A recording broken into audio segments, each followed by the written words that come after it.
What's going on, everybody? Welcome back to another Cruel Fan video. College football week 1 is in the books, and was it a good one?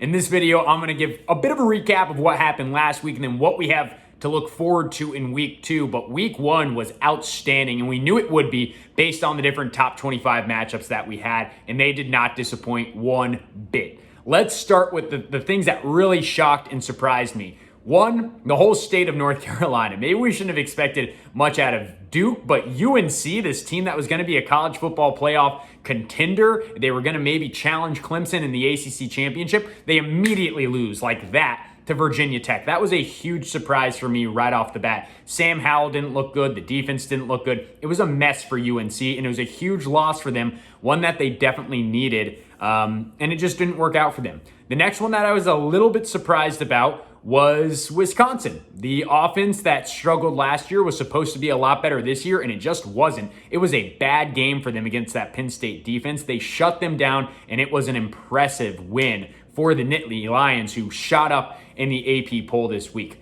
So after you look at those kind of East Coast, middle of the country teams, of course, we have to talk about the Pac-12.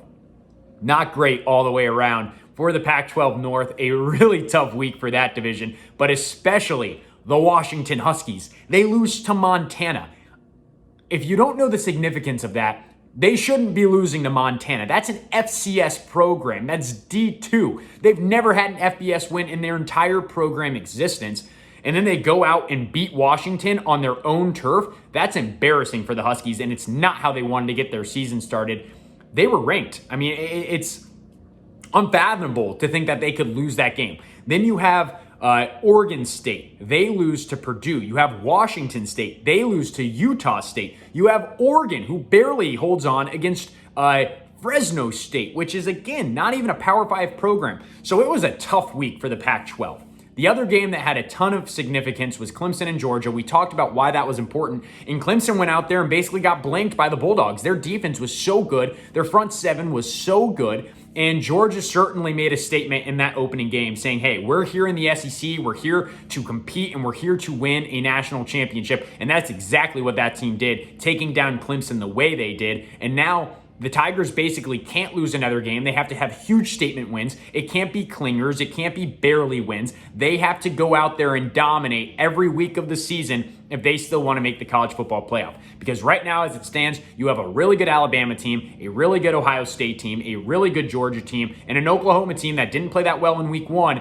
but will get better as time goes on, because we've seen that from Oklahoma in the past. But one other SEC school I want to talk about is Alabama. Of course, they're always hyped. Of course, they always have big expectations.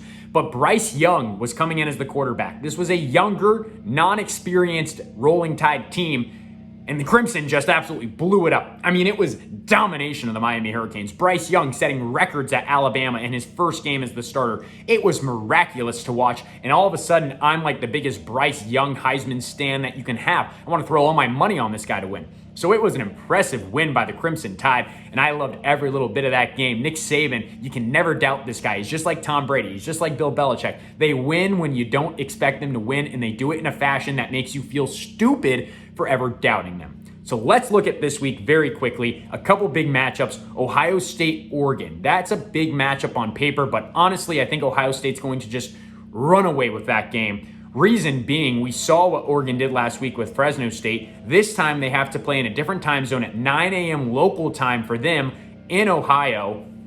And CJ Stroud looked pretty explosive. Also, Oregon might be without Kayvon Thibodeau, which is a huge loss. Another one for the Pac-12 in a Big Ten matchup is Michigan versus Washington. As I was saying before, Washington should feel very nervous right now, and this Michigan team got a good win against Western Michigan in week 1. That should be another game that the Big Ten just handles pretty easily, so I'm pretty confident in that one as well.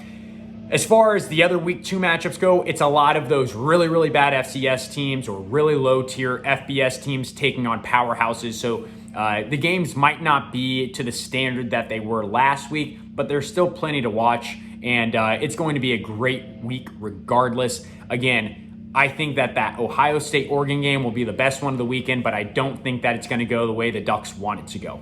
All I know is that college football week 2 is back. It's going to be great, and I'm just excited. And I must say, go get money on Bryce Young if you can, because this dude's a stud and should be the Heisman favorite. For now, enjoy week 2, and we will talk to you next time.